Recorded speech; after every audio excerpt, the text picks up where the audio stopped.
we can go for that. Okay, sir, we can start. Yes, sir.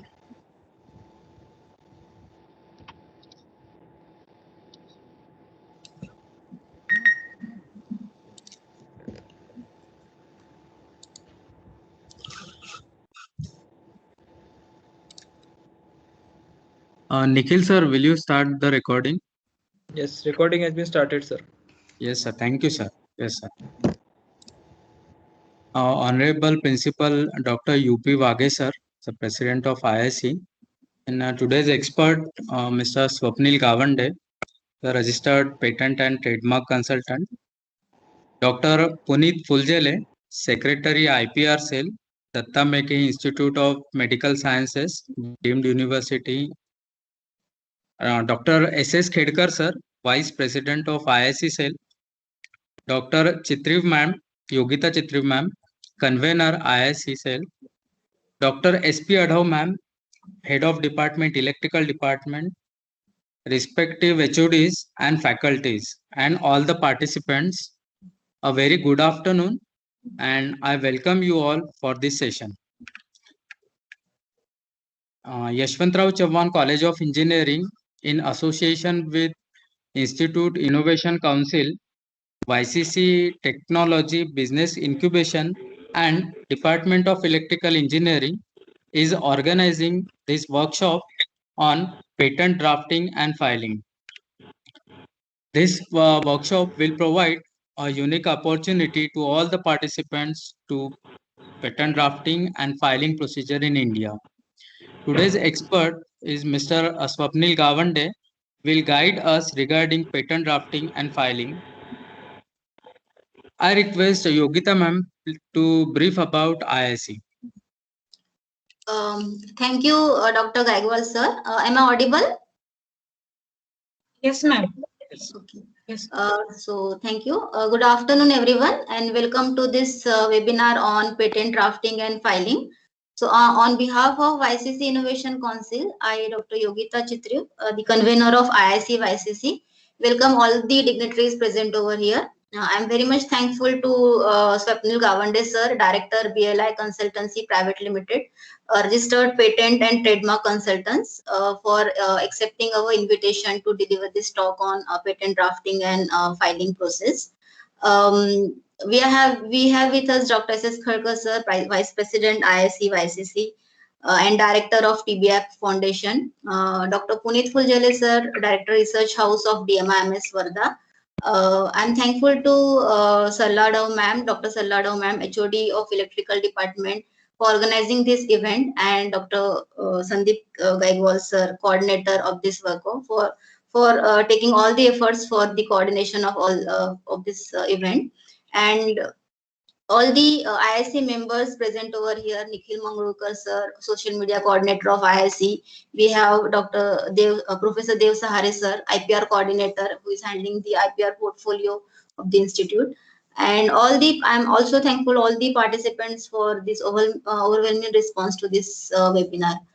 So basically, with the objective to create a vibrant innovation ecosystem and startup mechanism in the institute, a structured council has been formed in our institute to conduct various innovation and entrepreneurship related activities. And with these objectives, so this webinar is organized to aware faculty and students about the process of patent drafting and filing. And we already shortlisted few projects which we are going to shortly, which we are going for the patent this year. Now I request Dr. S.S. Khedkar sir, Vice President of IIC and Director of TBI Foundation, to brief more about the facilities which are available related to the innovation and incubation ecosystem in YCC. Over to you, Dr. Khedkar sir. Thank you very much, Dr. Chitriv. I'm really grateful to getting that opportunity to share my views in front of the learned audience participants. Um, I welcome Dr. Mr. Swapnil Gawande sir, who is the renowned IP attorney and consultant IP service provider in the Central India. I am also welcome to Dr. Puneet Fuljele sir, who is the Director of Research and Development of DMIMS DU. So I also welcome Honorable HOD of Electrical Engineering Department of YCC, Dr. Sarla Adau Madam. Like we are continuously moving towards once step by step towards the innovation and incubation ecosystem. So the ecosystem is nothing but it is the conducive environment, supportive environment for the innovations. Now, when we talk about the innovation, definitely we require the legal kind of authentic document to justify the ownership of that innovation. And I think patent is that document. Patent is the document by which we can justify our ownership on the innovation.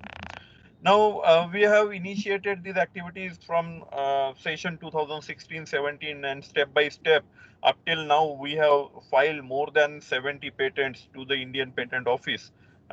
Recently, 2 patents granted. One is to Dr. S.V. Ratkankiwar Madam, and another is my own. So, step by step, we are achieving one milestone, and we are trying to create innovation hub, innovation culture within the YCC, within the mega group of institutions. And that is the basic motto behind that IIC establishment of IIC, constitution of Institute Innovation Council, and then development or establishment of YCC TBI Foundation. It is a Section 8 company for technology business incubator. The theme will be like that: project will be initiated, then it will be developed as a product, then that product will be patent, like a IP will be taken for that product, and then the patented product is going to be commercialized through the startup. So that is the overall theme which we have considered for developing these all things.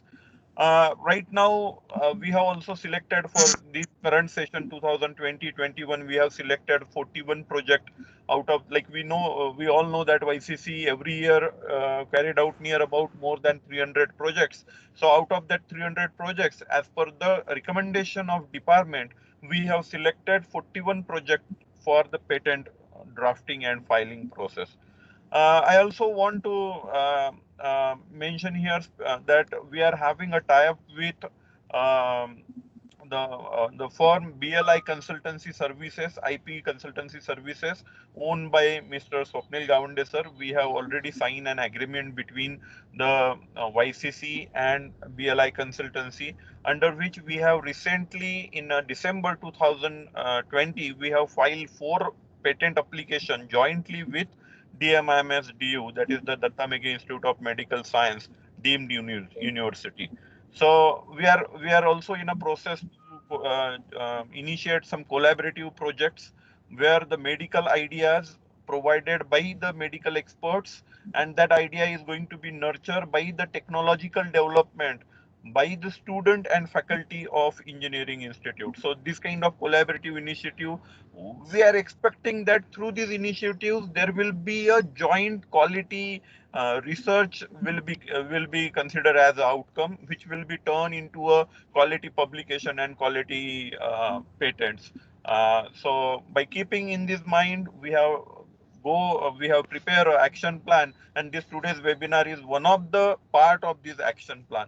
So with this brief about the initiatives, we are having number of facilities. So in my previous webinar, I already told about that. We are having IP attorney facility. We need not to spend any single rupee regarding the attorney fees as well as the official fees of the patent. All the fees will be taken care by the institute. Only the thing is we have to focus on the innovation and the proper drafting of patent application. So we need to prepare a draft application and we need to submit that draft application to the patent attorney. So that is the overall role.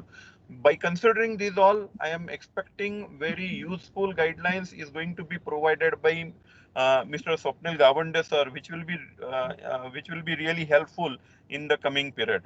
With this, I really congratulate the coordinator, student coordinator, faculty coordinator, Professor D.Y. Sare sir, who is looking this activity, patent coordinator for YCC, all the directly, indirectly involved people.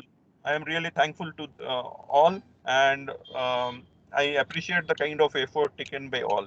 Thank you very much for providing me opportunity. Over to you, Gaikwal sir. Thank you, sir. Today we have with us Dr. Puneet Fuljale, sir. He is the Secretary IPR cell. I request Puneet sir to tell about IPR activities. Puneet sir. Yeah, hello. Thank you. Am I audible? Yes, sir. Yes, sir, you are audible. Yeah. Thanks a lot for giving me the opportunity to speak here. First of all, I congratulate the team for organizing such an event and inviting for the deliberations. I'm basically working as the secretary of the IP, secretary of R&D at DMISU, and we are closely working along with Shelter Sir and Lavanya Sir in IPR activities across both the institutions. Many of the joint projects have been converted into IP, and I'm happy to say that many of the IPs are being granted also in the recent past, as well as many of them are in pipeline for grant. So this activity is basically helpful for the faculties of both the institutes to understand.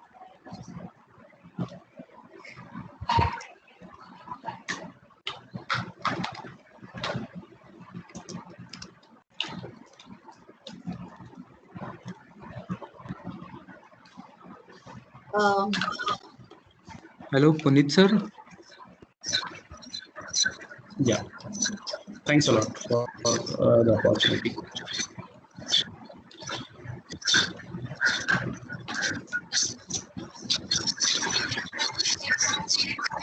Over to the MOC. Yes, sir. Thank you, sir.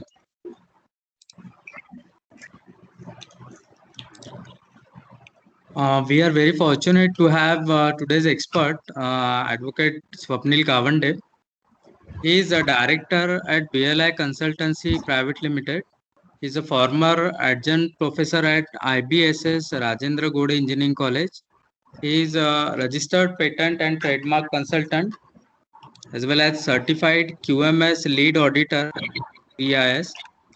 He is working as a patent and trademark consultant for more than 100 educational and industrial organizations. He has empaneled the patent consultant for Sant Gadge Baba Amravati University, Gondwana University, Galgotia University, JRN Rajasthan Vidyapit. He has also empaneled trainer and conducting workshops on intellectual property rights for various educational institutes and government and private organizations, including MCED and MSME. So here we have Swapnil Gavande sir. Swapnil Gavande sir, I request you to please guide us regarding patent drafting and filing procedure in India. Over to Swapnil sir. Thank you, sir, and good afternoon, everybody. The session we will be taking today, I'll just share my screen.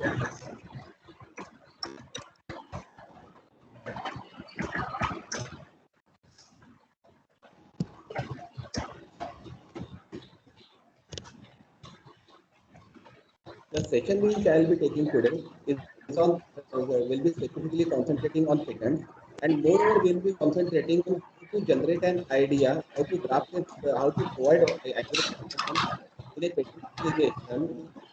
Our invention is not just restricted to filing of patent application, but also our patent must get granted. We need to Excuse me, enhance the sir. probability of granting of. Yes, sir. Sorry to disturb you. Sir, your voice is very low. Voice, sir, I have kept mic on full. I think. Is it audible now, sir? Yes, sir. So your voice is audible, but the issue is there are some background noise. That's why the voice is coming low. Sir, actually, it's not from my mic. From other mics, the background noise. Yeah, sir. I agree with that, sir. I'll request the moderator to just mute all the participants so that there is no disturbance in the background. Sir, I am muted all. Gavande sir, you please unmute yourself.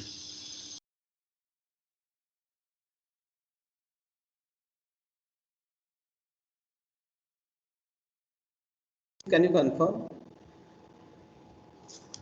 Yes, sir. Okay, Please thank you. continue.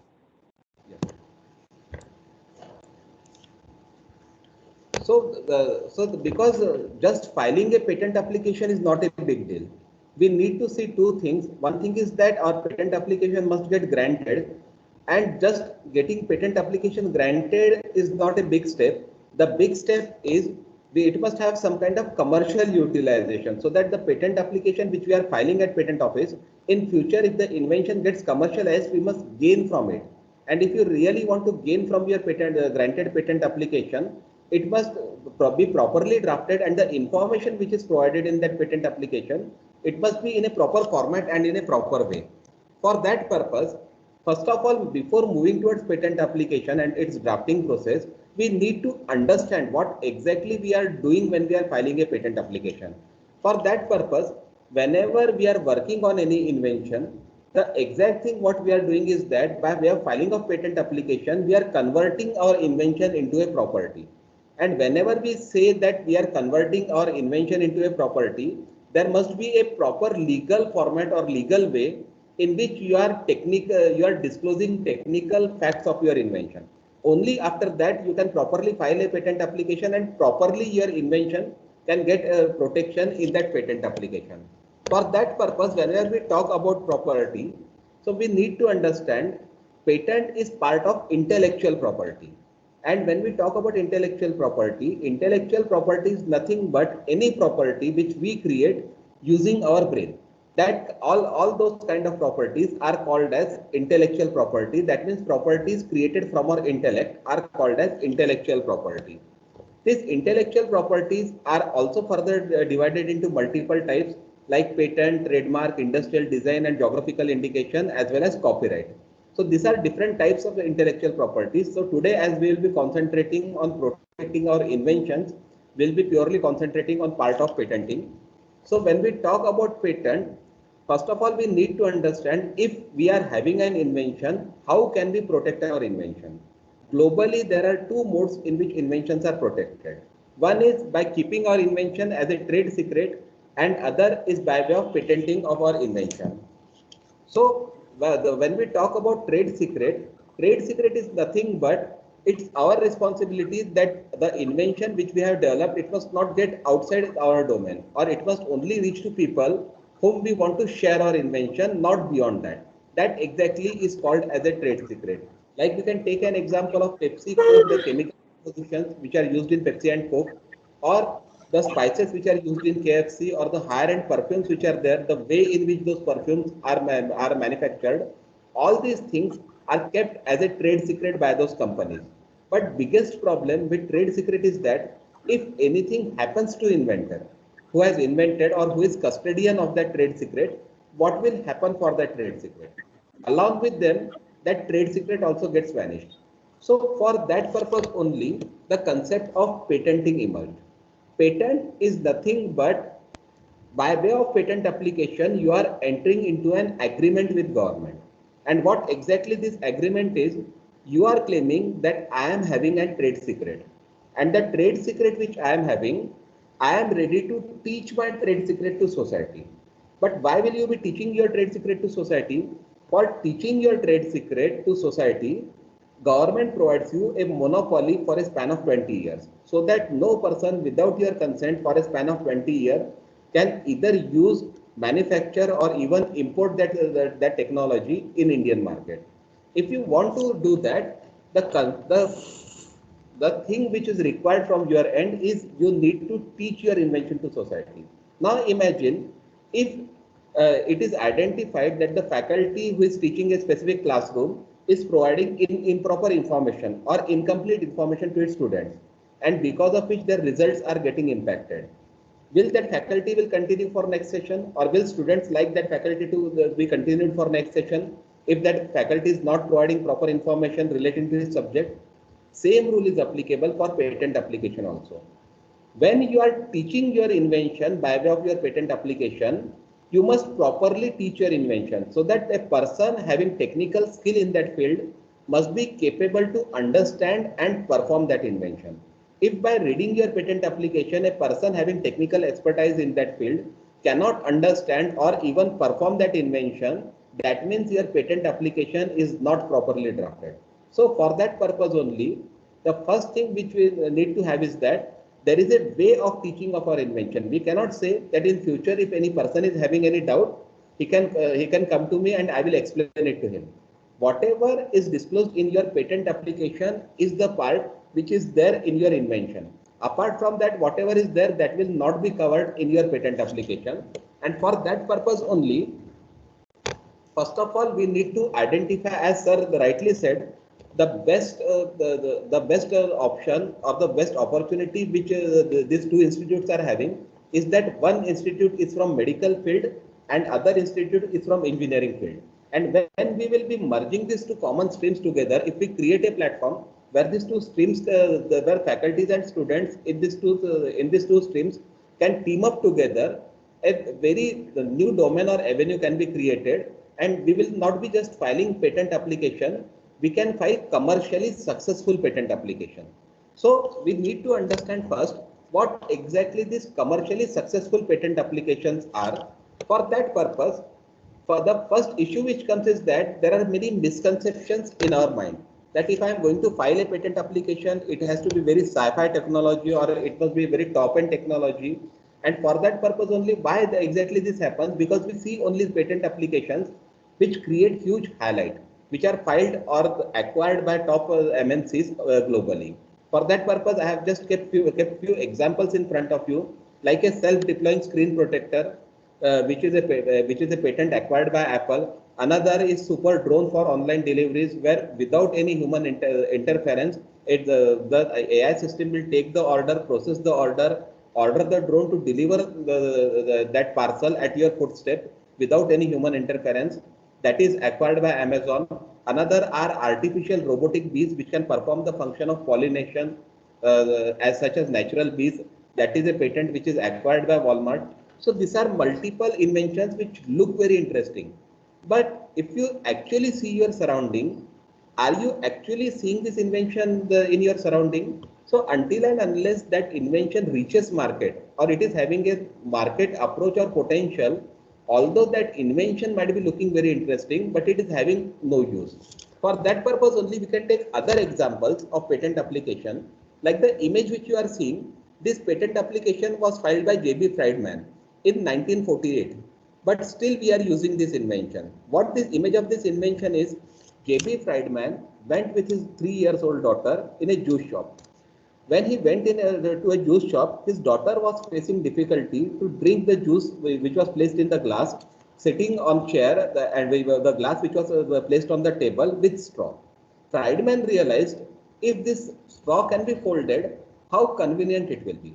And immediately Friedman filed a patent application on foldable straw. So the image, it might be looking very complicated, but it's a simple image of a foldable straw. And what happened? Even today, after 20 years of lapse of that patent, the company who purchased the patent from J.B. Friedman is manufacturing 60% of foldable straws manufactured all over the world. So this exactly is power of patenting. Even if we take another invention that was invented by George D. Menstral, that invention was that when he saw saw few beads stuck in his dog's hair, he was curious how these beads are stuck so strongly in hair of my dog. So what he did, he just cut down the sample pieces of hair with those beads and saw it under microscope. When he saw it under microscope, he realized that when hard surface of beads come in contact with soft hairs bind together with beads and act as a hook, so that they strongly bind together with each other. And immediately Menstral invented this technology. It was Velcro, which every one of us is using. Similarly, if you see history of patenting from the day first patent application was filed till today, a survey was conducted to identify most successful patent application. And you will be shocked to know that the most successful patent application in history was awarded to patent application filed by Stephen Perry, which was filed in 1845, which is a simple rubber band. And what this rubber band has done and why this rubber band was selected, the patent application which was filed by Stephen Perry in 1845, even today we are using same rubber band without any modification in that invention. And that exactly is important. It is not necessary that you must think about any very high-tech or sci-fi idea. The basic requirement of patent application is that your invention must be useful to society, and whatever modifications you are making in your invention, that modifications are covered by way of filing of patent application. Now, when we move towards our patenting process, first of all, we need to understand, if I want to file a patent application, what exactly is required to file a patent application. You don't need to read complete Patent Act and rules. The only word which you must know to file a patent application is an invention. That means if you are having an invention, that means you are having a technology for which you can file a patent application. That's exactly what Patent Act says. So the one word which you must know to file a patent application is an invention. If you are having an invention, that means you are having a technology for which you can file a patent application. But as per Patent Act, the invention for which we want to file a patent application, it must either be a product or a process, and that product or a process must have three qualities. These three qualities are novelty, inventive step, and industrial applicability. So to qualify for your invention to get qualified to be filed as a patent application, your invention must have three qualities: novelty, inventive step, and industrial applicability. So what exactly the first concept of novelty is? What exactly happens many times whenever we are working on any research work or an invention, what we do, we try to publish that invention in any recognized scientific journal, or many times institutes call some at the specifically in June July period, many institutes call some reporters and they show them what exactly innovative work is going on in our institute, and those reporters publish an article relating to that invention in their newspaper. But we need to understand, as seen about the earlier definition of patenting, why exactly government is granting you patent protection. Government is granting you patent protection because you are claiming I am having a trade secret, and that trade secret I have not brought in public domain. My patent application is first source where I am disclosing my trade secret. If you yourself have brought your trade secret in public domain before filing a patent application, that means you are having nothing for which government must give you 20 years monopoly. And that exactly is a reason, until and unless you file your patent application, you must not bring your invention in public domain. So that is first rule of novelty, and novelty of your invention has to be global. You have to conduct a global patentability search to verify whether the invention for which I want to file a patent application, whether that invention is reported before anywhere in the world or not. And at the time of drafting of your patent application or providing information in relation to your patent application, we must not concentrate on vaguely on each and every part of that invention. We must only concentrate on the part which was missing in previous inventions, and that exactly is the part for which we are going to file a patent application.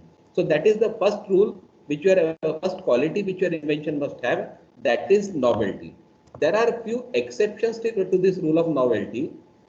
If you have published a research paper in a recognized scientific journal, or if you have presented a paper in any conferences, recognized scientific conferences, in that case, or if you have exhibited your invention in central government gazetted science exhibition, or if you have just displayed your invention to a limited group of people just for to verify the use or utility of that invention only for reasonable trial purpose, or if someone has published that invention without your consent. In such circumstances, you get an exemption of 1 year.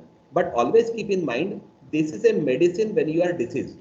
So if you are already having a disease, this is a medicine which you are taking. So always keep in mind, until the best way is to first file a patent application and only after that disclose your invention. But if you are already done this any such kind of thing, in that case you get an exemption of 1 year. Within 1 year span after your publication, paper publication, you can submit a patent application. You can file a patent application at Indian Patent Office. The second quality which your invention must have apart from novelty is inventive step. What exactly this inventive step means? We have seen earlier that patent is an intellectual and industrial property. whenever we are talking about an industrial property, your invention will only be protected if your invention is giving something to society. So what your invention must give something to society, that is inventive step of your invention. So your invention must have at least one of these two qualities. One is either your invention must have some kind of technical advancement over existing technology. That means a device is there and you are making some kind of improvement with that device so that that device will be solving at least one of the problem which is existing in existing devices, or your invention must have some kind of economical significance. Economical significance means that you are capable, that your invention is reducing cost of existing technology. So at least one of these two qualities must be there in your invention, either technical advancement or economical significance, if you wish to file a patent application. And apart from that, there is one tricky addition in Indian patent law, which is not there in US or European patent laws, that is non-obviousness, which is an addition to inventive step. Because if you read US, Japan or European patent law, those laws say that any improvement in existing technology is patentable. But in India, we need inventive step in our invention. That means either it must have technical advance and economical significance, but apart from that, that invention must not be obvious. Why the obvious, actually it's a tricky thing, because obviousness can vary from person to person and it cannot be scaled down into a specific parameter. But in simple word, obviousness simply means that when your invention is shown to a technical expert in your field, after reading your patent application, at least a slight strike has to be created on that person's mind that you have done something different which was not reported before. If that strike is created, that means your invention is fulfilling the criteria of non-obviousness. So what we have seen, to file a patent application, I must have an invention, and my invention must have three qualities: novelty, inventive step, and third quality is industrial applicability. When we talk about this industrial applicability doesn't mean that how your product will be or will be manufactured in industry, or how industry will be practically using your process. Industrial applicability in simple word means that your invention is not a useless invention. At least there must be one person or one customer on this earth for whom your invention is useful. Another criteria of industrial applicability is that your invention is not just an aesthetic invention. Like the image which you are seeing here on the screen, this image is showing 1 meter. If I am claiming that this meter is having just a rotating clip inside it, and when water flows, this rotating clip moves in a circle, and it looks good. If it's just an aesthetic creation, aesthetic creations will not be protected by way of patent application. It must have some kind of use. Until and unless your invention is having any kind of use, that invention will not qualify to get patented by way of patent application. So usefulness is another criteria which is covered under definition of industrial applicability, and another quality under industrial applicability which your invention must have, that is your invention must not be incomplete. If I am saying that I have developed a device, but that device needs a specific kind of sensor which is presently not available in market, as soon as that sensor will be available, my device will be working. So that means I myself am claiming that presently my invention cannot be actually manufactured in an industry, or presently until and unless that sensor is available, my invention will not work. So that means your invention is an incomplete invention. So for incomplete inventions, patent application cannot be filed. Until and unless you get that sensor, you cannot file a patent application. So these are the three qualities which we must keep in mind if we want to file a patent application. So what exactly are there? I must have an invention, and my invention must have three qualities: novelty, inventive step, and industrial applicability. Apart from that, there are few exceptions or circumstances under which our invention can be non-patentable, even if our invention is having all these three qualities, that is novelty, inventive step, and industrial applicability. Those exceptions are provided under Indian Patent Act under section 3 and 4. So we must also be aware, if we are working on any invention, we must also be aware that our invention must not fall under this section. And if it is falling under this section, we must try to find out a way how this how our invention can overcome these the prohibitions which are provided under section 3 and 4 of Patent Act. Like the first part or prohibition which is there in under section 3 is that for any useless, for any frivolous invention or invention going against contrary to well established natural law, such kind of invention can never be patented. So it's an obvious exception. If you are claiming any frivolous thing, such kind of frivolous things will not get patented under Indian Patent Act. Another exception is contrary to public order and morality. Any invention which is contrary to public order and morality are non-patentable, but this contrary to public order and morality may vary from country to country. Like gambling machines are non-patentable in India because gambling is prohibited under Indian patent law, but gambling machines are patentable in USA as gambling is not prohibited in USA. So this definition can vary from country to country, but in simple definition, any invention which is against the legal or the law of that land or which is contrary to public order and morality, such kind of inventions are non-patentable. Another thing, discovery is non-patentable. We have seen earlier, to file a patent application, I must have an invention. Discoveries cannot be protected by way of patent application because in case of discovery, you are only discovering the thing which is already available in nature, but which was not reported before. So discoveries cannot be patented. In the same way, like metals and non-metals can be discovered, but it cannot be patented. But if I am developing any alloy by combining metals, all those alloys are patentable because development of alloy is an invention. So discovery is non-patentable, but inventions are patentable. Next thing, mere admixture is non-patentable. This is specifically applicable for pharmaceutical fields. Many times what happens, and especially in herbal fields, in this the COVID situation, many people approached us. They say that we have developed an herbal medicine for treating corona. We are taking the various plant leaves. We are mixing them together, and it is a good medicine for COVID. But such kind of patent applications are not entertained by patent office. If your invention is just an admixture, such admixtures are non-patentable. But if you can prove that when we are taking these multiple components together and mixing them, a synergistic effect is created. And that synergistic effect, after creation of that synergistic effect, it is useful for some specific kind of purpose.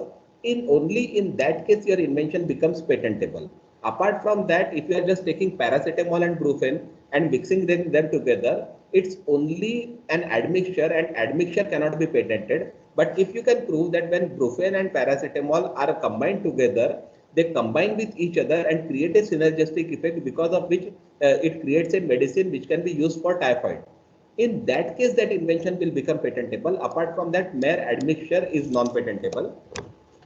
Similarly, only arrangement, rearrangement or duplication of existing devices are non-patentable. Many times people say that I have developed a device, that device is not available in India, that device is available only in USA. I have reverse engineered that device and cost of that device is low. But the cost of that device is low in India?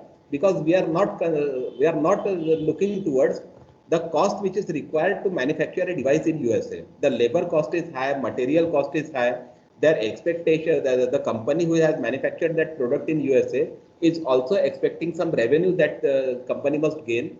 So just reverse engineering a device or just arranging two components together and making a new device is non-patentable. We can give another example for arrangement and rearrangement. There was one Indian patent application which was filed at Indian Patent Office, which was umbrella fitted with torch. In that case, applicant had claimed that in night when it will be raining, umbrella will provide protection from rain and torch will show light.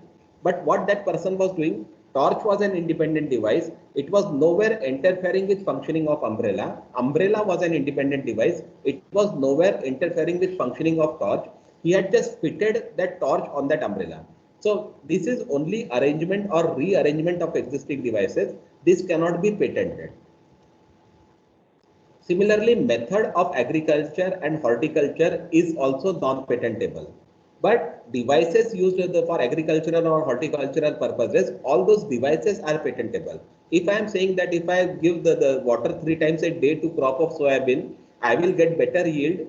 That is only method of agriculture or horticulture. But if I have developed an automated irrigation system, or if I have developed modified sprinklers, all those devices are patentable, but method is non-patentable. Same rule is applicable for medical treatment also. Method of medical treatment is non-patentable, but the devices which are used for medical purpose, all those devices are patentable.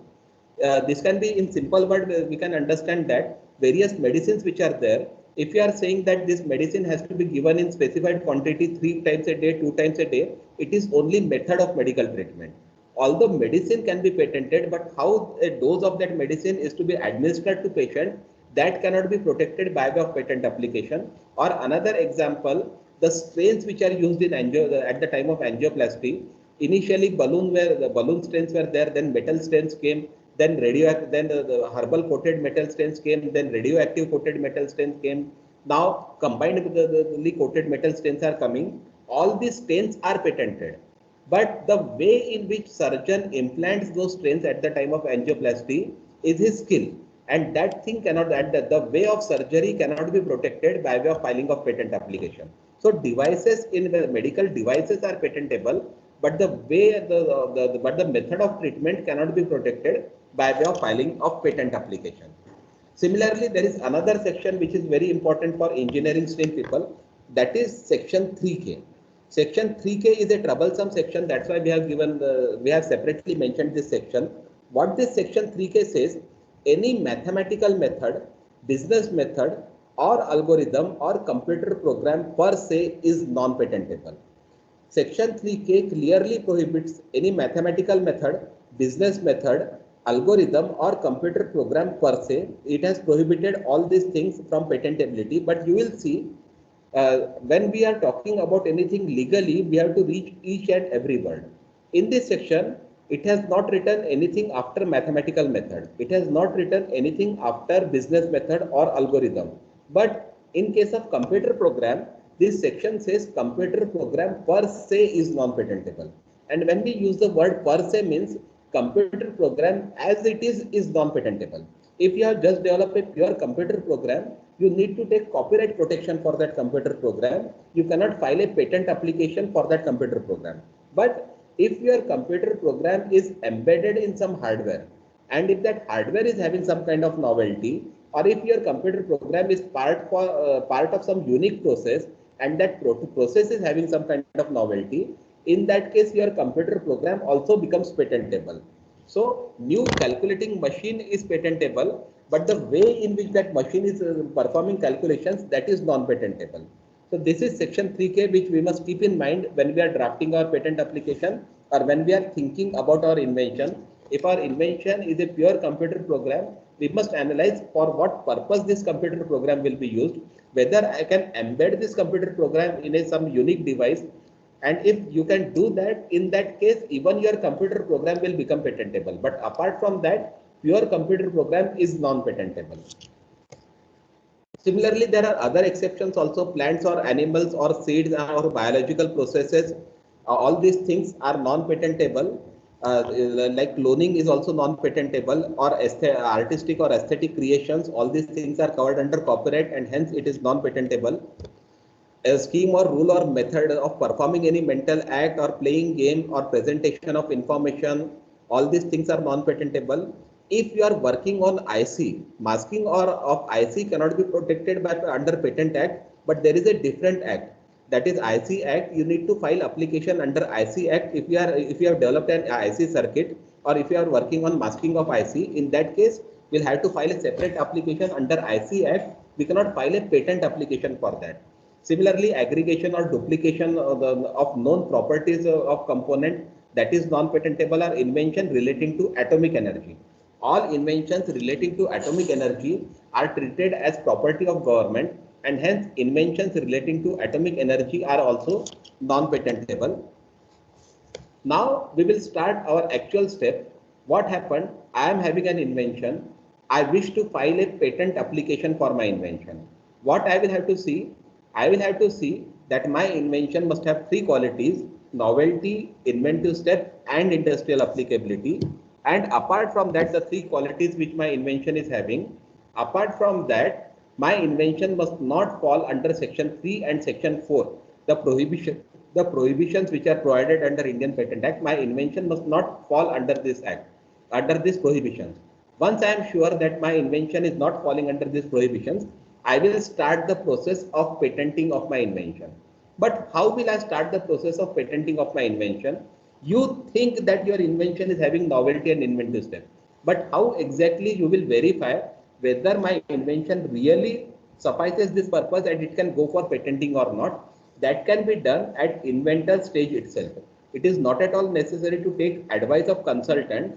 You can do this on your own also. And the most important thing is that when I must do this, the major problem comes even at our institute level also. This will happen.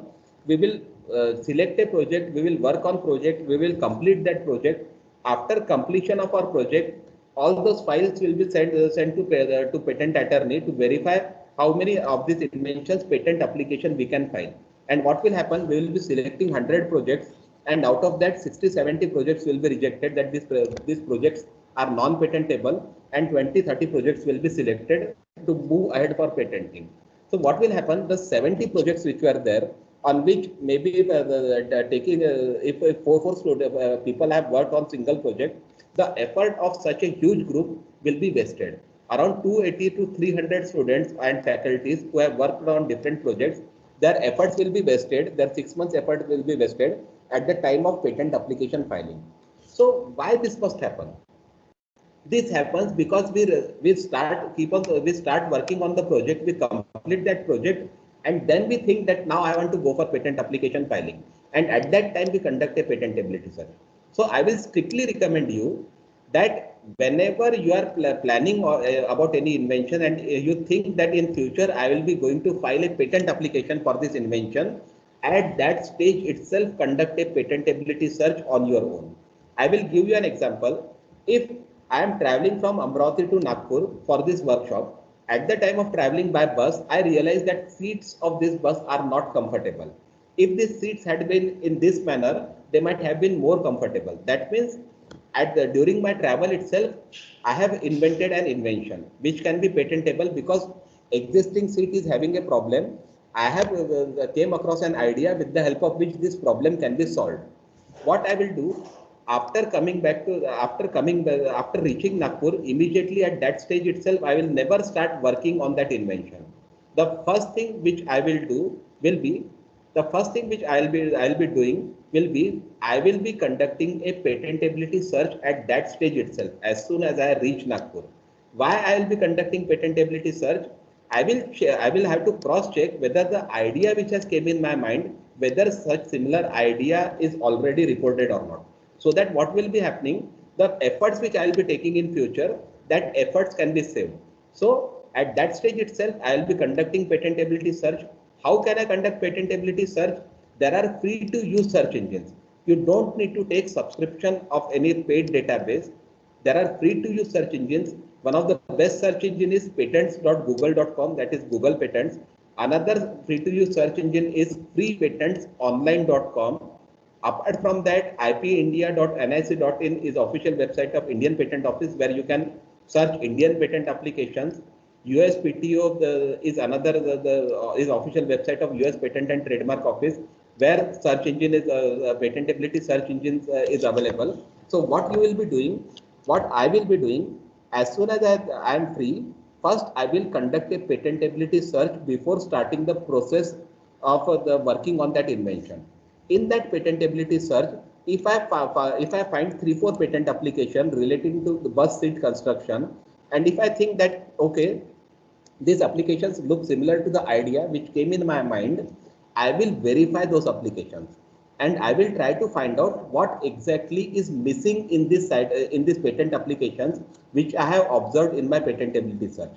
And as soon as I verify that missing point, that becomes my invention, which will be 100% patentable. So I will be concerned. So my 95% of my research part will be completed at that initial stage itself, and I will have to concentrate only on that 5% part the idea which was in my mind, which is not reported in this cited patent application. In this case, what will happen? Quality of my patent application will be quality of my patent application as well as my research will be significantly enhanced, and probability of getting granted a successful patent application will also be significantly increased. So if we follow this practice, that at idea stage itself, if we conduct a patentability search on our own, quality of our invention and research will be significantly enhanced. So this is strictly recommended. As soon as idea comes in our mind, we must conduct a patentability search. After conducting patentability search, what will happen? After conducting of patentability search, now we will move towards the process of filing of patent application. I conducted the patentability search. I am sure that my that the invention which is with me is not reported in any of the patent or non-patent database. After that, I will be starting the process of patent application drafting and filing the patent application at patent office. So the forms which I need to file at Indian Patent Office, the first form is Form 1. Form 1 is nothing but application for patent, where various declarations, name of applicants and inventors, as well as title of invention, all these details are provided in Form 1 of our patent application. Apart from that, the actual or most important form or disclosure of our invention is Form 2.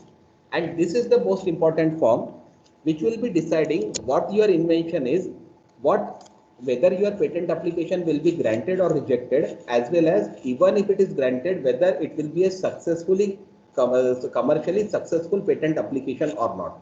This will solely depend on this Form 2 of your patent application. What exactly this Form 2 is? Form 2 is called as specification. Specification is a part where you actually teach your invention to society. The way in which you are teaching your invention to society is the specification which you have provided in Form 2 of your patent application. Now we must understand the patent application is not a technical document, nor your patent application is a legal document. Your patent application is called as a techno-legal document. Why it is called as a techno-legal document? Because many times what happens, we write our patent application similar to a research paper. The things on which we concentrate are what the experimentation we have carried out, what exactly was prior problem to solve that problem, what exactly research we had carried out to justify that solution can be provided. After that, after our project is complete, what experimentations we have done, what results we have get out of that experimentation, we pay more emphasis on that part. But to be frank, in eyes of patent office, all these things are useless things. For a research paper to get your paper published in a recognized Scopus journal, in that case, this is extremely important. Without this, your paper will never go through in a Scopus journal. But in a patent application, patent office is not at all interested in all those things, because it is not at all work of patent office to justify the quality of your research or the extent which will be achieved because of your research. Patent office is treating your invention purely as a commercial property, nothing more than that. The controller who is sitting there, who will be examining your patent application, he will be purely looking at your invention as a what exactly commercial property you are developing and what protection must be given in relation to this property to you. So we must understand patent application is a technical as well as legal document, and for that purpose only there is a format or way in which your invention must be taught or disclosed in your patent application. So you are teaching your invention, there is a format or there is a way in which you must teach your invention, and for that purpose only, even if you might have seen the disclosure form which is provided to you, whenever you apply to your IP cell that I want to file a patent application, they provide you disclosure form. Whenever they are providing you disclosure form, the disclosure form for your invention, you will be seeing various titles. We need to understand why exactly they are asking various headings under which we need to disclose our invention. Why people say, why don't we just give our invention and they must look out? It is not that case. Whenever you are filing a patent application, there is a way in which you must disclose your invention. So what your patent, we will see what our patent application must have when we are drafting and filing our patent application.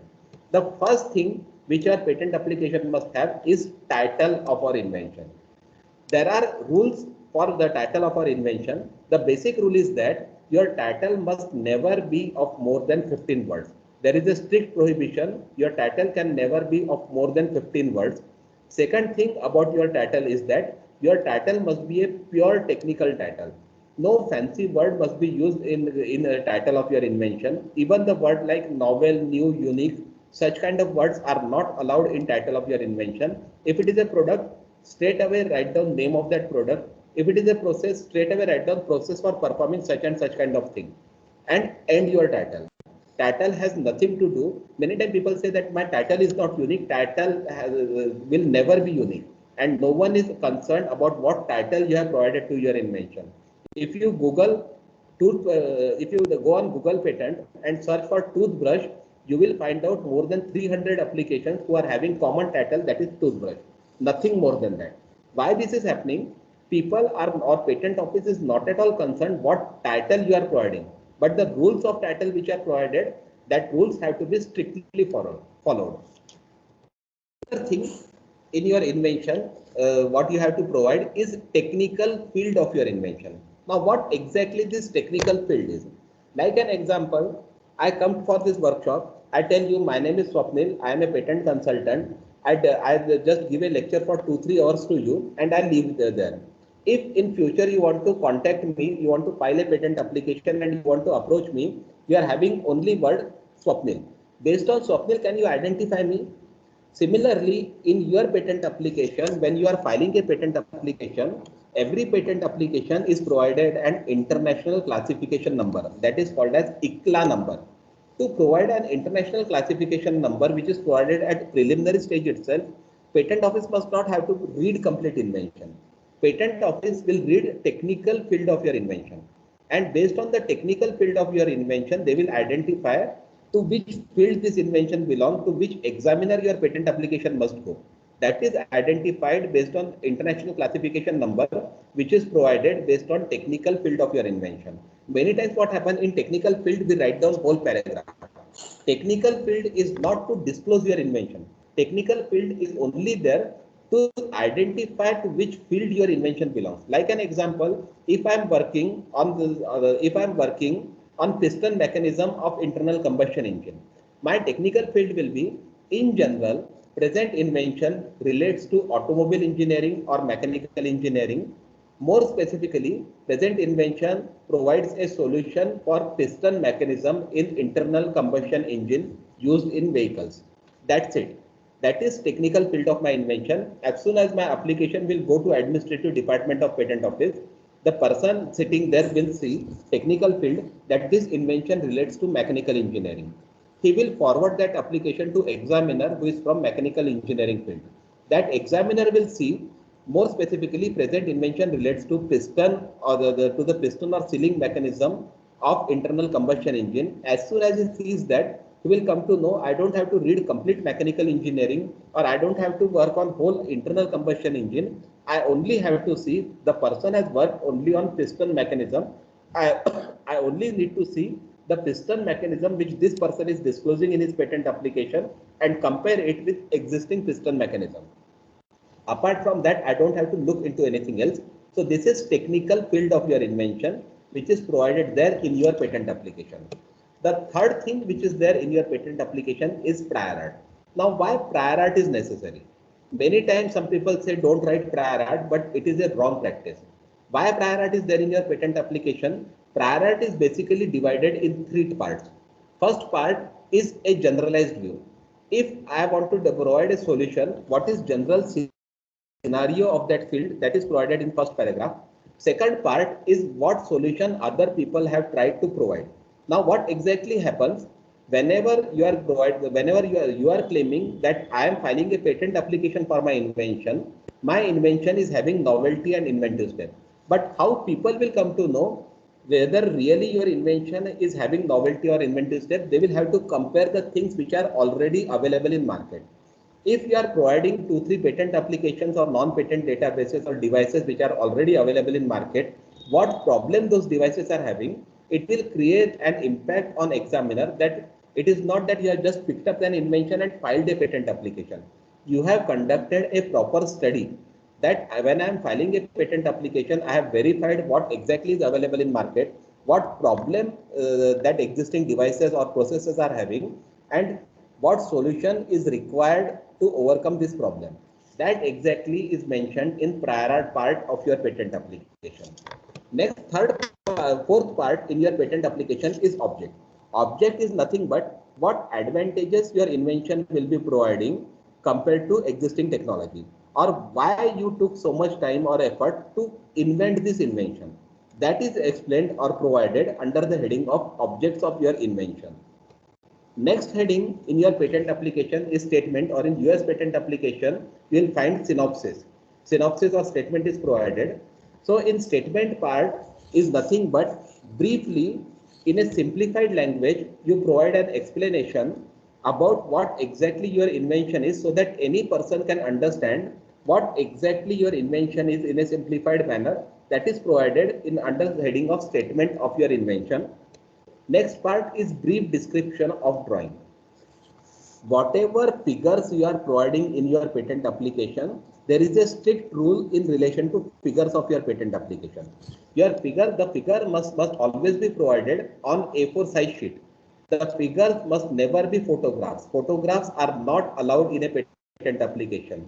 The figure cannot be 3D images. Figure must always be sketch drawings. No colors must be used on that figure. They must always be black and white. Also, the third thing which is there, figures must never be labeled. You have to number them, and what numbers or figure is denoting, that has to be described under the heading of brief description of drawing in specification part of your patent application. Next part in our patent application is detailed description. Detailed description, as the word itself says, whatever you want to say about your invention, whatever experimentation you have carried out, how you have performed that invention, what advantages that invention is providing, all those details can be freely elaborated under the heading of detailed description of our invention. Next part comes best method of performance. Under the heading of best method of performance, like it is in simple word, we need to give a practical example.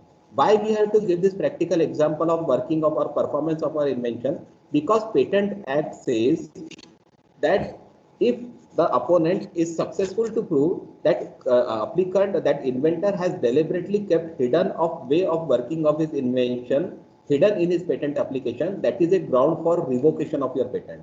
And to avoid this future panic, what we need to do, we need to practically explain how exactly our invention works separately under a heading of best method of performance of our invention. Then comes abstract. Abstract must be in 150. Abstract is a brief summary of your invention. It must start with title of your invention, and it must end with at least elaborating one of the relevant figure which is there in your invention. That has to be elaborated in abstract, and normally it must be of around 150 words. Now, one question might come in your mind, that there are many things which we are again and again repeating in our patent application. Like we have given synopsis, again we are writing same thing in abstract. Again that thing will be written under the heading of detailed description of our invention. Again we will be writing same thing under best method of performance. Why we are again and again writing same thing in our patent application? So always keep in mind, patent application is a techno-legal document. It's not a pure technical document. Like the first part, the headings which we have seen, like the things which we are seeing, every heading and every component is having a different use in a patent application. Like an example statement. If we are providing abstract, why there is need to write a statement?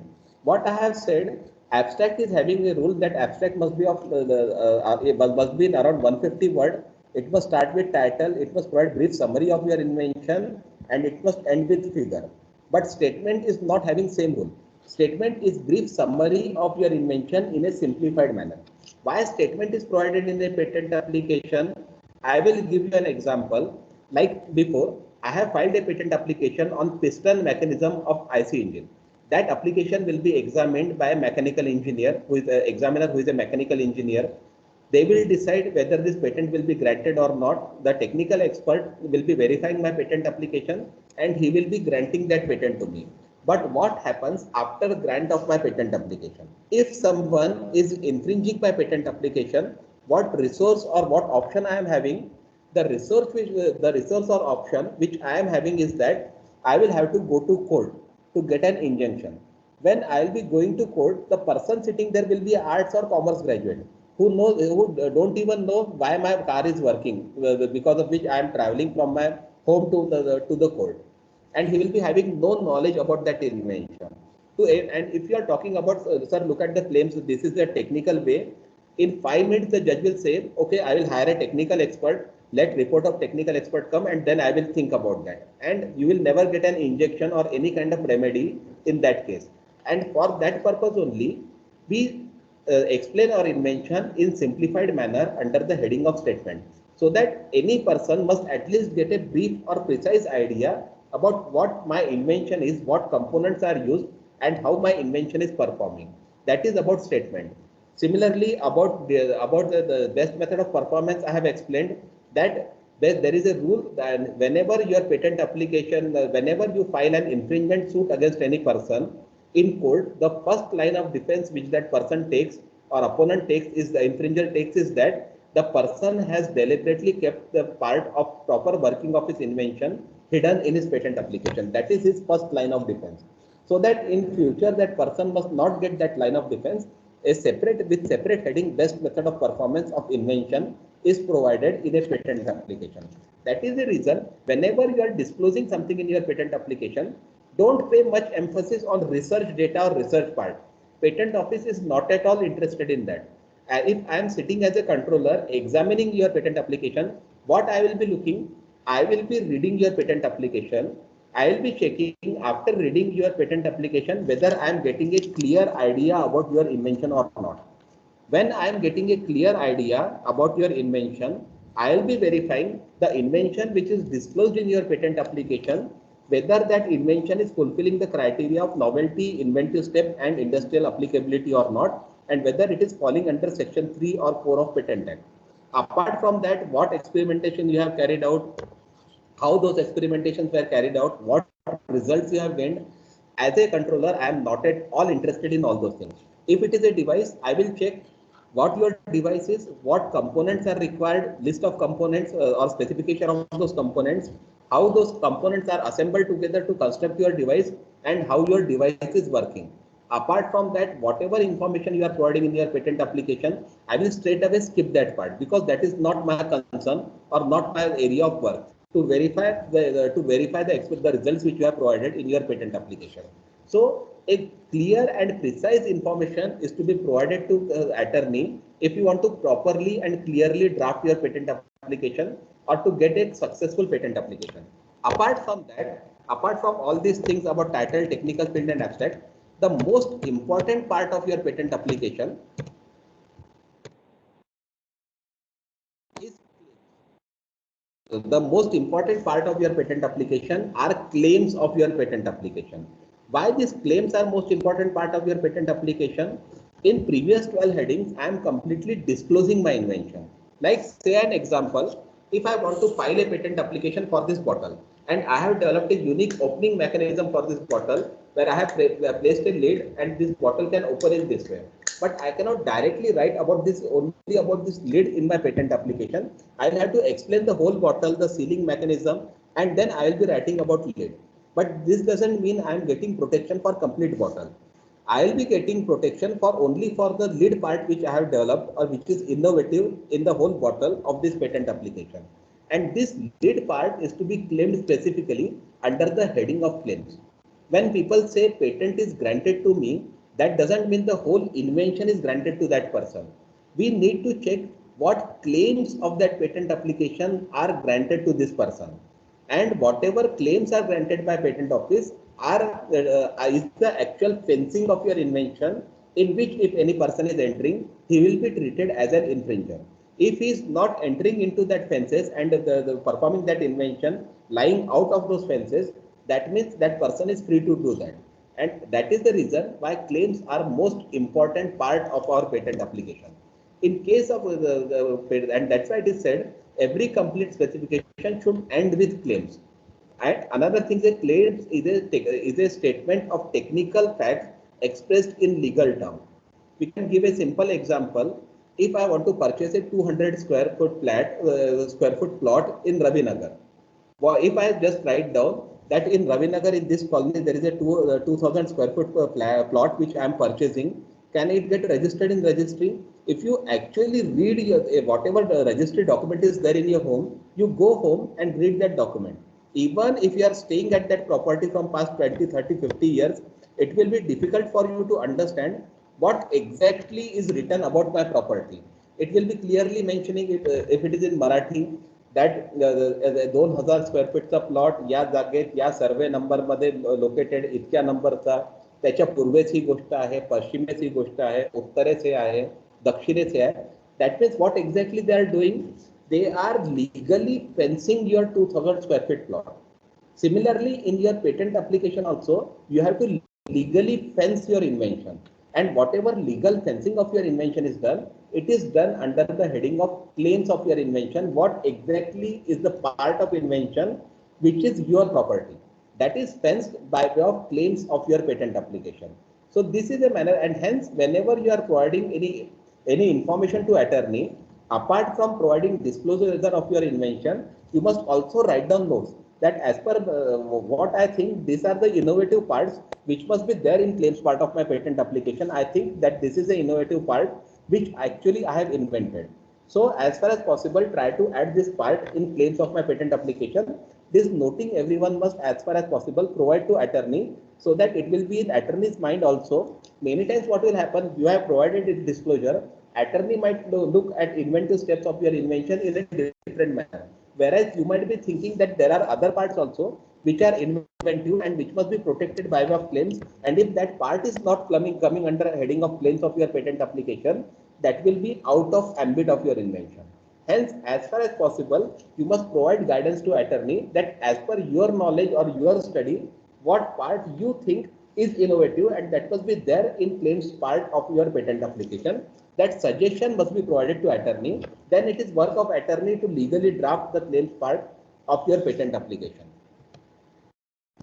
Apart from that, another thing, this was about disclosure of your invention in your patent application, but there is the specification which is the form to the specification which we file at patent office. That specification are of two types. One is provisional specification and other is complete specification. What exactly is difference between this provisional and complete specification? What exactly happens? I am working on an invention or my project, or I have decided that I will be working on this seat. I had conducted a patentability search, and in that search I have observed that whatever thing is in my mind, the way in which I will be constructing that seat, that is not reported before. If I start working on that invention, it takes around 6-7 months for me to complete that invention. And in the meantime, if some other person files a patent application, what will happen? Because in patenting, first to file system is applicable. Whoever files patent first becomes owner of that invention. So care has to be taken when structurally that invention is ready in your mind. At that stage itself, you can file a provisional specification. What your provisional specification will be having, you don't have to give all the details of your invention which are mentioned before in previous slides. You only have to provide a precise information about your invention. Provisional specification even don't have claim, because provisional specification is only filed to claim priority on that invention. So once you file a provisional specification, that invention will be sealed on your name for a span of 1 year. Within 1 year span, you will be having 1 year span to complete that invention and file a complete specification of that invention at patent office. So this is the basic difference of provisional specification and complete specification. The headings which you have seen, that all those contents must be there in complete specification of your patent application. But if you are filing only a provisional specification for a time being, just a precise information about your invention is sufficient. Another thing is sufficient disclosure. As seen earlier, your invention must be sufficient. What exactly Patent Act says? Patent Act says your patent application should enable person possessing average skill in the art to work the invention without assistance of patentee. If a person having average skill of art in that field cannot perform that invention without your assistance, that means your invention is not properly and sufficiently disclosed. And because under that ground, patent office can reject your patent application. So whenever we are filing a patent application, we must verify whether my invention is sufficiently disclosed in my patent application or not. Next, after filing of your patent, at the time of filing of your patent application, the first form which you will be filing is form 1. Second form, where you will be disclosing your invention, will be form 2. Apart from that, the third form which we need to file at patent office is form 3. What exactly is form 3? Form 3 is nothing but a statement and undertaking in regard to foreign filing of patent application. Being an Indian national, it is mandatory for us to first file patent application in India. And only after 6 weeks of filing of Indian patent application and within 1 year, we can file patent application outside India. If we are not filing patent application in India, we need to take permission from Indian Patent Office to file patent application outside India, and only after getting permission, we can file patent application outside India. So what form 3 is? Form 3 is declaration from you that I have not filed patent application anywhere outside India, and in future if I will be filing patent application outside India, I will be periodically informing Indian Patent Office about the status of that patent application. This declaration is provided by us by way of form 3. Form 5 is another form. Form 5 is nothing but a declaration from applicant declaring who exactly are inventors of this patent application. That is a declaration provided by applicant by way of form 5 of patent application. Then comes form 9, that is request to early publication. The process is that once you file patent application, after 18 months your application gets published in patent journal. If you don't wish to wait for a span of 18 months, you can file form 9, that is request to early publication. After filing of form 9, within 1 month your application gets published in patent journal, and you can reduce the time required for the grant of your patent application by reducing the time of publication of your patent application. After publication, the mandatory form which is there, that is request to examination, that is form 18. Form 18 is a mandatory form which is needed to be filed within 4 years of filing of your patent application. If you fail to file this form 18 within 4 years span, automatically your application will be abandoned. So form 18 is a mandatory form. Until and unless you file this form 18, patent office will not start the process of examination of your patent application. So what happens? Once you file this form 18 at patent office, the prosecution process of your patent application starts. So what exactly is the way in which your patent application proceeds at patent office? Your stage 1 will be filing of your patent application.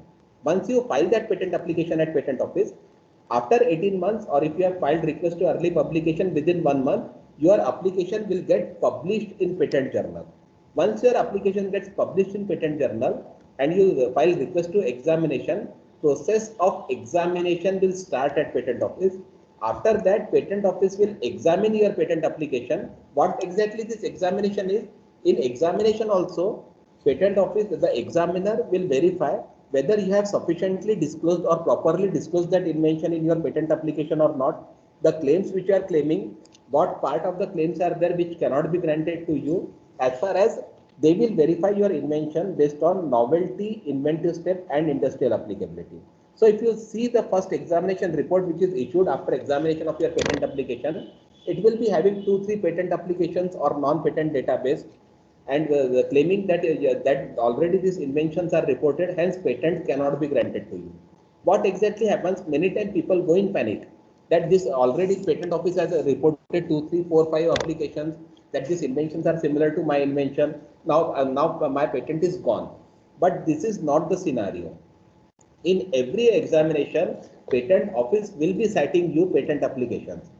It is your work to read those patent application or non-patent database and distinguish your invention from those cited application, that what are differential features of your invention compared to the cited document, or what exactly is inventive step of your invention compared to the cited document.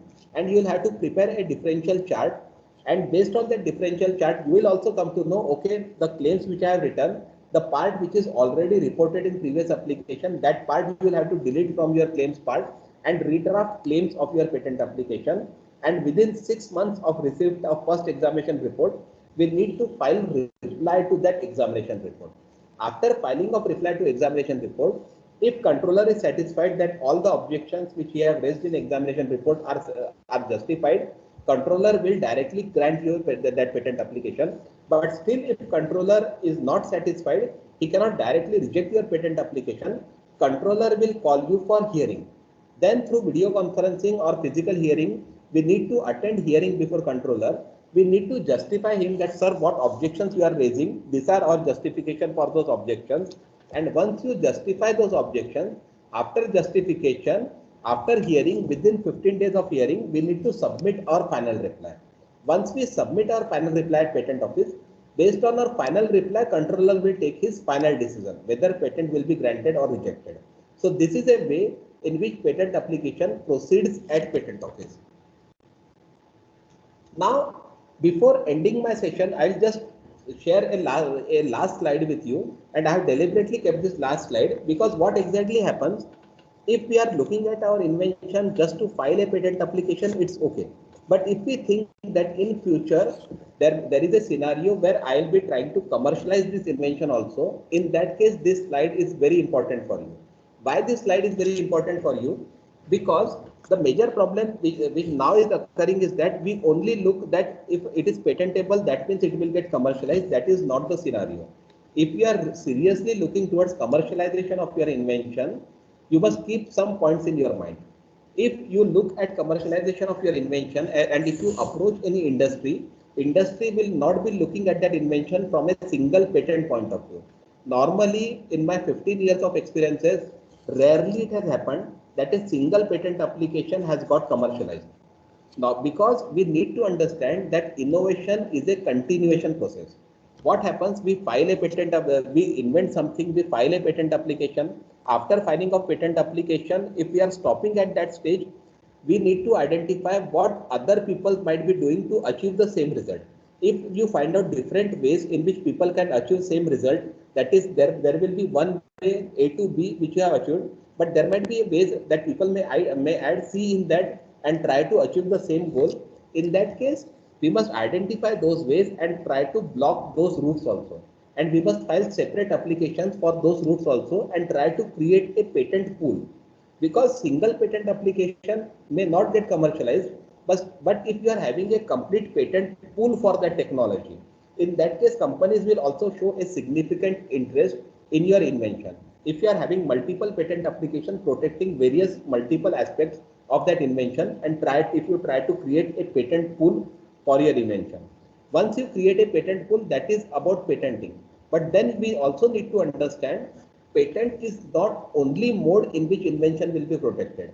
It is not at all necessary that 100% invention as it is must be disclosed in your patent application. Every invention, if you are looking from commercial point of view, we must look at patent that the part which will be, if I launch that product, which will be known to everyone, each and every such point must be covered in your patent application. But if your invention is having some certain kind of algorithms or certain kind of computer programs or certain things which can never be derived by a person until and unless you tell that person, that part must be kept as a trade secret. And that part must be kept hidden with you so that when you are negotiating with any industry, you must not disclose that trade secret part to each and every industry. You will show your patent application and only the industry who is interested, you will show that trade secret part only to that industry with whom you will be moving ahead. So that is a part in your invention. We must be capable to identify what part will go for patent and what will be the part which I will be keeping as a trade secret with me. Another thing is that if computer programs, algorithm, various designs are used or various sketches or drawings are drawn in your patent application, also parallelly protect that part as copyright, so that you will be having patent protection as well as copyright protection for that invention. Another thing, if there are any designs, file a design application for protecting the structure. Like if I want to file a patent application for this bottle, I have like if you are the bottle which you are looking, this bottle is claiming that it can convert normal water into a specified pH alkaline water. It will be converting it as well as it will be increasing antioxidants in that water. So although this is my patent, but I will not just restrict myself to patent application. I will also file a design application protection for the design, the way in which this bottle looks. So that also the sketches or drawings which I have drawn, or if any specific component is there which I am using, which no one can derive, that part I will be keeping as a trade secret. Another thing, if the drawing sketches are there or the material which is there, that part I'll be protecting by way of copyright, so that when I am approaching any industry, or if I myself want to start the process of manufacturing, I'll not be having a single patent application. I'll be having a complete IP pool about which I will be negotiating with that industry. So we must keep in mind, don't just restrict yourself or your mind to a single patent application. Try to file multiple patent application relating to same invention to develop a patent pool. Whatever part is there which has to be which is not covered under patent but under copyright, protect that part as copyright application. Add that thing in your IP pool. Try to take protection for the design part also, and after that only a complete IP intellectual property pool will be developed with you, which you yourself can commercialize using that pool, or you can approach an industry and negotiate about the whole pool, not about a single patent application. So that is very important in a patent application. So sir, if there are any questions, we can move to questions so that we can get more time for question answer session. Can we open the dais for question answer? Yes, sir. Yes, sir. If Sure. anybody is having the questions, queries, please discuss here. Sir, I have a doubt. I am Yes. Professor Kishore Bhoyer from IT department, Information Technology department. Yes, sir. You said that apart from product, processes can also be patented. Yes, So, sir. can you give the example of some process that can be patented? Okay, I will give you an example. Like basically what happens, we will take like the signal nodes are there. The nodes which are there in in electronics, whenever data is transferred from one node to another node, packets are developed. What exactly problem arises? The process. If you go for that the data, the way in which the data is transferred, ultimately it's an algorithm. Everyone develops an algorithm for that, and algorithm in itself is non-patentable. So we cannot file a patent application for that for that algorithm. So what we do, we show whenever we are using an algorithm for verifying verifying or managing the traffic which is transferred from one node to another node. Ultimately, a different route is developed, the way in which packets are delivered, and we file a patent application for process in which the data is transferred from one node to another to the final node. That is a process. Another thing, specifically processes are more applicable in chemistry related invention, or in chemistry related or science related inventions. But in engineering, process patents are very less. But process patents, what exactly happens? Whatever ultimately in case of process patent, in engineering field, if we are talking about engineering field, normally the process in which a product is developed, if product is not having much if the product is not having much novelty, the process in which that product is developed, if that process is unique, we can file a patent application for process of manufacturing that product. Right. So, that stages of data processing pipeline Yes, can sir. be patented. As a process patent, sir. But if a unique process or a different route is developed in that, if only algorithm is unique and route is ultimately the same, in that case it will not be possible. Okay. So, if I have unique processing of data, okay, I have a pipeline in which I am processing data at various stages, and that processing is unique, then it can be filed. What we exactly will have to do, we'll have to verify what existing processes are there, and then if we can show that you are processing the route which you are taking, because of that route the process is getting shorter or process is getting simplified, or data the transfer is enhancing. If we can prove that, in that case we can file patent application for that. But if it's a pure algorithm, ultimately process is same and only algorithm is the gist, in that case it will not be patentable. Okay, then sir, So it will depend on invention to invention. Only after studying that invention, we can give our opinion.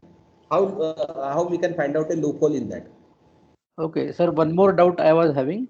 You asked Yes. about forming a pool of IP rights, and then Yes, sir. you talked about some design. Suppose I have product design as a part of my patent, and if I copyright it, then will it be considered as a prior art and the patent be denied to me? Copyright will never infringe your patent application, sir, because whenever you are filing a copyright application, it's a confidential information which is stored at copyright registry. And the two sets which you send at copyright registry, one will be stored as confidential information there and other set will come to you. They will not publish that copyright application. So it will never breach novelty of your invention.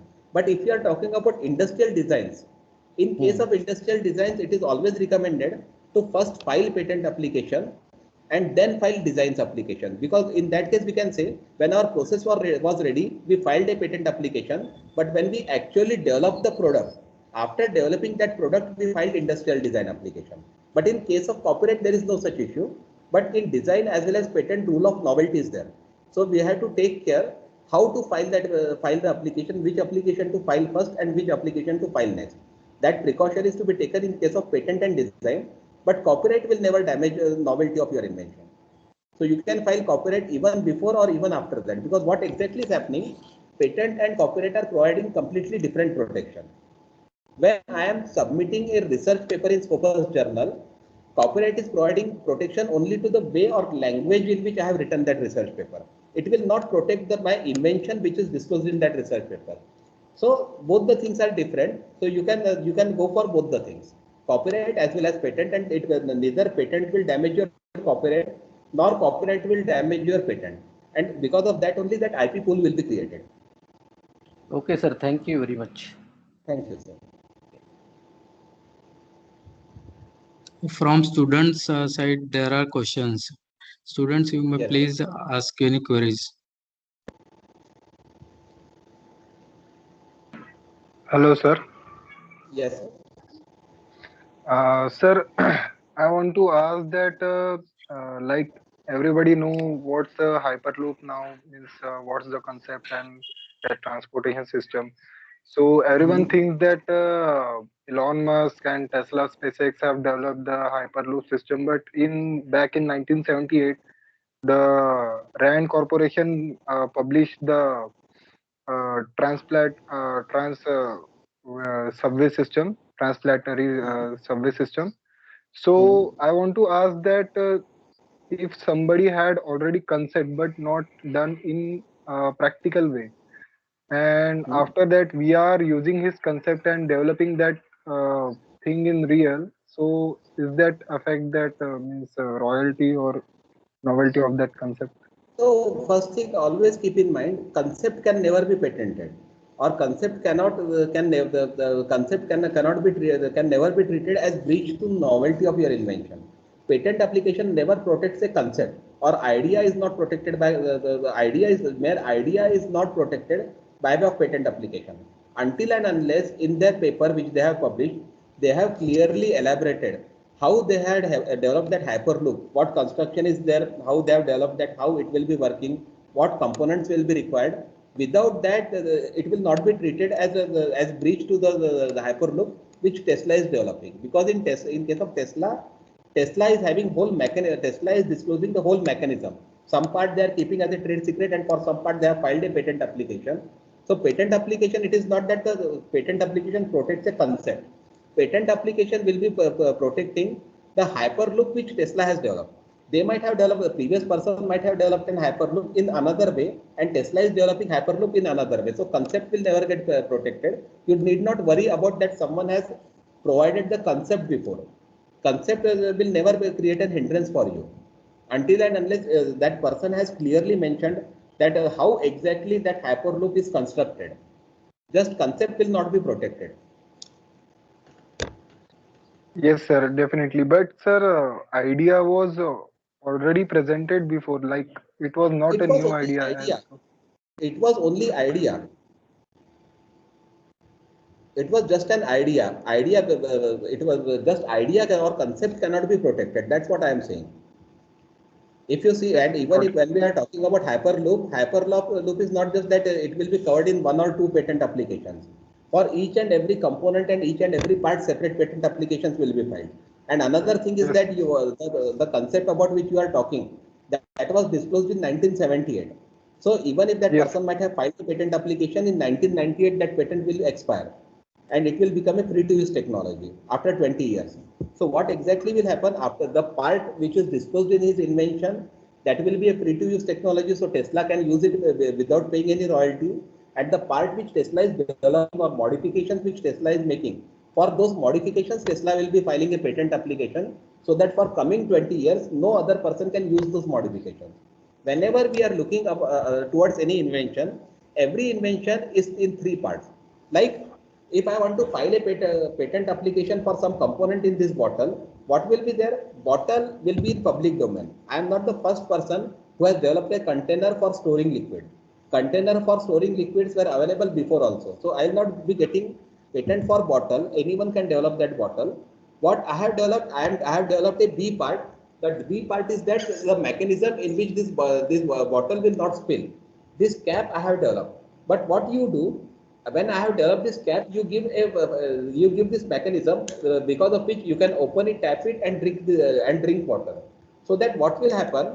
A part will be in public domain. Cap is my invention. Cap will be the part B, which is protected on my name. You have developed this mechanism. So what will happen? I cannot use your mechanism. The mechanism which is there, I can only put a cap on this bottle because that is my invention, but I cannot use this mechanism because this mechanism will be your patent. But issue is that without cap, this mechanism is useless. So you will have to ultimately take license from me to develop a cap and place your mechanism on that cap. So ultimately you'll have to take license from me, but it is not mandatory for me. If I don't want to use this mechanism, I'll only place cap and sell my product in market. So A is in public domain, which both of us can use freely. B part is my invention and C part is your invention. So these are separate patent applications. Same rule is Understood, sir. applicable of the Tesla case also, in the Tesla case also. Yes, sir. Thank you for valuable information, sir. Thank you. Sir, I want to ask one question. I have very raw idea of the product which can be commercialized. Then what Okay. shall I have to do at this moment? If you are having a raw idea, first of all, you need to assess at what raw stage that idea is. If it is only a concept, it will not be possible. But if you can bring down that idea on paper, that this is the way in future I'll be constructed. Like we will take an example that that idea is related to a device. If you can bring down on paper that what components will be required, how those components will be assembled, and how that device will be constructed, and you can provide black and white sketches of that device, you can directly file a patent application. But what I will recommend, go for a provisional specification, provisionally protect that invention so that you will get 1 year span to complete your invention, carry out your research. Once your research is complete, then file a complete specification. But you can protect it by filing a provisional specification. But if it is purely an idea, you know that this is a problem and solution is required, that cannot be protected. But if that concept is your mind, how you will be providing solution, then you can go for patenting, even if you have not constructed that device, because model is not required by patent office. Patent office will, in 99.9% of cases, patent office will never ask you for a model, that whether you have actually constructed that device or not. Only in 0.1% cases models are required, where controller is having an idea that you are bluffing, your invention is practically not possible, or by reading your patent application he is not able to understand your invention at all. Only in that he will say that okay, then show me the working model. Apart from that, patent office is not at all concerned. If you can bring down that idea on paper, in that case you can definitely go for patent application filing. Okay, sir. Okay, sir. Thank Okay. you. Yeah. Thank you.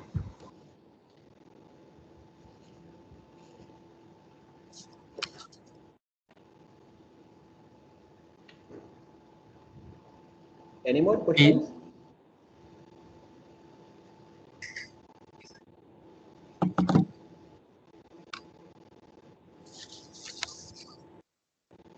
Sir, I have one question. Yeah. Sir, thank you for this valuable information. Sir, in Thank you. last slide, you have mentioned that we can protect the design also. So, sir, Yeah. that design are manual drawn design or simulated? Suppose we make one design with the help of AutoCAD software. Can we protect that design also? Yes, yes, design, but keep in mind design of a product. Basically, I'll just come at top.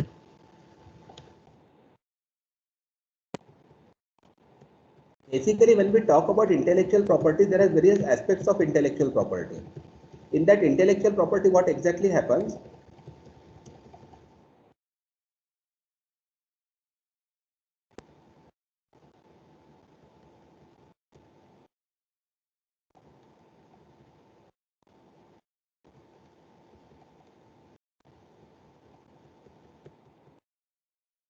Just a second. Yes, sir.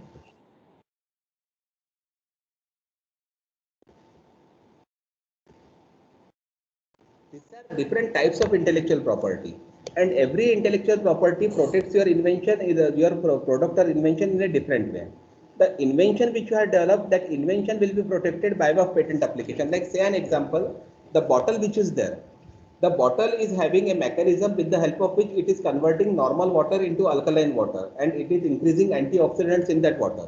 That is a patent because it is an invention. So this part of this bottle will be protected by, or can only be protected by way of filing of patent application. But if you look at this bottle without verifying what invention this bottle is having, what material, from what material this bottle is made, only by looking at this bottle, you can easily assess that this bottle looks different compared to other bottles. So for design of this bottle, you can go for industrial design application which protect the structure or ornamentation of that device.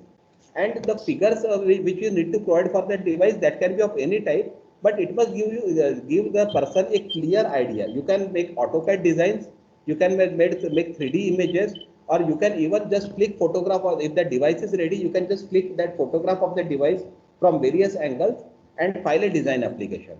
Design will be only concentrating and protecting the aesthetics, the way in which that device looks different compared to other devices. So that will be that will be an industrial design application, and it is not mandatory to develop your device completely. Even if you can give 3D images, but not just sketches, sketches will not get easily protection easily in design application, because it is very difficult to assess that invention merely by looking at the sketches. But if you can provide 3D design of that bottle, that 3D image is sufficient to file a design application. It is not necessary to develop that invention. Okay, sir. Thank you. Thank you, sir. Sir, I have one doubt. The mobile device has many sensors nowadays installed on it, and that can be used for measuring different parameters. Okay, like we can take the image of something, we can record the sound, and we can have, I mean, magnetic field. We can record how much strength it is, and so on. There are various sensors. Now, suppose someone develops an application for measuring something, okay, and that app is developed. Now, as that app is using the sensors and it is using the hardware of that mobile device, can it be patented? No, sir. But if on mobile device, if the sensor, if sensors are not placed, and if you are placing a sensor on that mobile device, and after placing that sensor, then you are taking calculations, in that case, it will be patentable. But if already the sensor which is already in that mobile device, you have developed only an app which will be used by sensor which is already there in mobile device, in that case, it will not be patentable. But if you are placing sensor on that mobile phone, or that if you are placing a sensor on that mobile device, and after, so that your invention becomes sensor, placing a specific sensor on mobile device and app which is running and which is taking the readings, in that case it will be patentable. Okay, but someone buys an external camera and mounts it on somewhere on the top of the mobile, and then use that camera, external camera, for measuring something. Then no, that will be mere arrangement or rearrangement of existing devices, and that will fall under obviousness. If mobile phone is already having camera, if with mobile phone camera it cannot be done, and that is why an external camera is to be placed. And a mechanism is to be developed to place to install an external camera on mobile phone and then take reading, then it is okay. But if you are just placing a camera, it's a known thing that mobile can have camera. You are just externally placing that camera, that will be an obvious thing, and it will fall under obviousness. In Japan and USA, your invention will get patent. But in India, it will be non-patentable because it will fall under the definition of obviousness. Controller will object it under, okay, I think it is obvious that although camera is there, you are externally fitting a camera on that device. So ultimately, only computer program is this. And moreover, I will like to elaborate it to provide more clarity under section 3K. Initially, this was a major problem. What used to happen?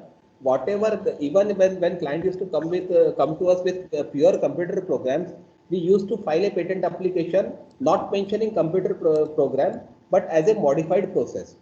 And many times patent application used to get granted also. Some controllers used to reject that patent application. Some controllers used to grant that patent application.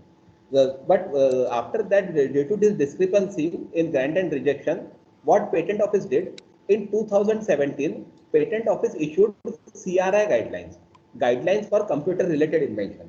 What that CRI guideline says merely controller imagination of controller that it is using computer program, he cannot reject that patent application. But what controller must do, controller must directly come down to claims of patent application. And at the time of reading of claims of patent application, if controller thinks that ultimately it's only a computer program and inventor and attorney are only playing with tricks by showing some kind of devices which are of no use, ultimately they want to protect only the computer program and only computer program is the gist, in that case that patent application must be rejected. So the way in which that patent application is verified by examiner as per CRI guidelines is that they read claims of your patent application. If it is clearly understandable that you are just fitting an external camera on a mobile phone, which is actually having no specific role, and just to justify your app, and ultimately the app is the only thing which is innovative and all other things are obvious things, in that case he will reject your patent application. But if mobile camera, the camera of mobile cannot perform that function, and that is why a camera is to be installed by using a specified mechanism, and your app is running on that mechanism, in that case it will be an embedding, and that embedding will become patentable. Right. Now, one problem is that entire computer, discipline engineers, they face is that it is difficult for them to publish their idea as a patent. Okay, because most of the thing will be software. So, is there any specific document that we should read to know that what is patentable for computer? CRI guidelines of Indian Patent Office. Okay. CRI guidelines of Indian Patent Office, which everyone must read who is related to software and IT sector before filing a patent application. Okay, so mostly our things will go in the process kind of. Yes, sir. So ultimately, it's a trick that the change of words and languages. In law, there is nothing black and white. If I say that computer-related inventions are non-patentable, and you go on ipindia.nic.in, historically the highest filer of patent application in India is Qualcomm. Means if you combine the other top 10 Indian companies who file patent application at Indian Patent Office, Qualcomm files more than double the patent application than those companies. And who is Qualcomm? Every one of us knows what inventions are done at Qualcomm. So other applicants, if you see, you will find applications from Infosys, Wipro, TCS, as well as Microsoft. All these companies, every one of us know, are IT companies. So ultimately it depends how you are presenting your information. If you are by reading your invention, if there is a probability that we can present that information in a manner that it will look like a process, or if we can show that some hardware embedding is there, in that case your invention can qualify. But it will depend on every specific invention. Every specific invention has to be justified and verified individually in that case. Okay. Yes, sir. Thank you. But what I'm saying, what your question is very good, sir. What every IT and computer person must do, everyone must read computer as the CRI guidelines of Indian Patent Office. That is a must for everyone. Okay, sir. Thank you. Yes. Sir, I have got one question. Yeah, ma'am. Sir, my patent is published, but since 1.5, I am not getting any information how to contact that and how to communicate and how to know about it. Ma'am, it is available online. You must go on ipindia.nic.in. Yes, sir, I had gone there. I can see my patent is published, But next, what will happen with that? How to know about it? Have you filed Form 18? Request to examination? You see, That when I you will go have to and ask you my. check. Yes, Ma'am, what yes, you do, through university it was sent. ma'am, whenever you will be filing patent application, whenever you will be checking status of your patent application, below the status of that, it will be mentioned that if it is mentioned only patent published, that means patent is published but request to examination is not filed.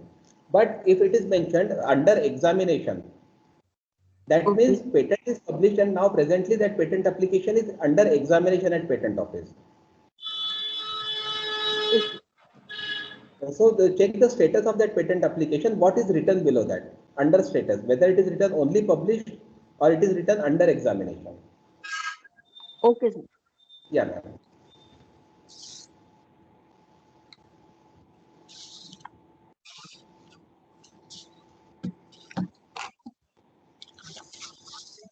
Yes, any other questions from participants?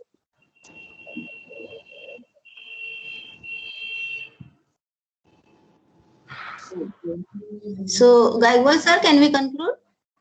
Yes, ma'am, we can conclude. With the permission from Swapnil sir, I would like to propose a vote of thanks. On behalf of ICC Cell, we are very thankful to Mr. Swapnil Gawande sir for giving such a valuable guidance. In spite of his busy schedule, he has spared time for us and give a very valuable information. Thank you very much, sir. Thank you, sir. I would like to thank our principal, Dr. UP Wage sir. With his inspiration, we have organized this workshop. I would like to thank Dr. S.S. Khedkar sir, Dr. Yogita ma'am, Nikhil Manglukar sir, Sahare sir, other members of ICC cell, to give me this opportunity to organize this workshop. I would like to thank HOD ma'am, Dr. S.P. Adhau ma'am. And at last, I would like to thank all the participants to have a patient hearing. Thank you all. So we can end this meeting. So, Swapnil sir? Yes.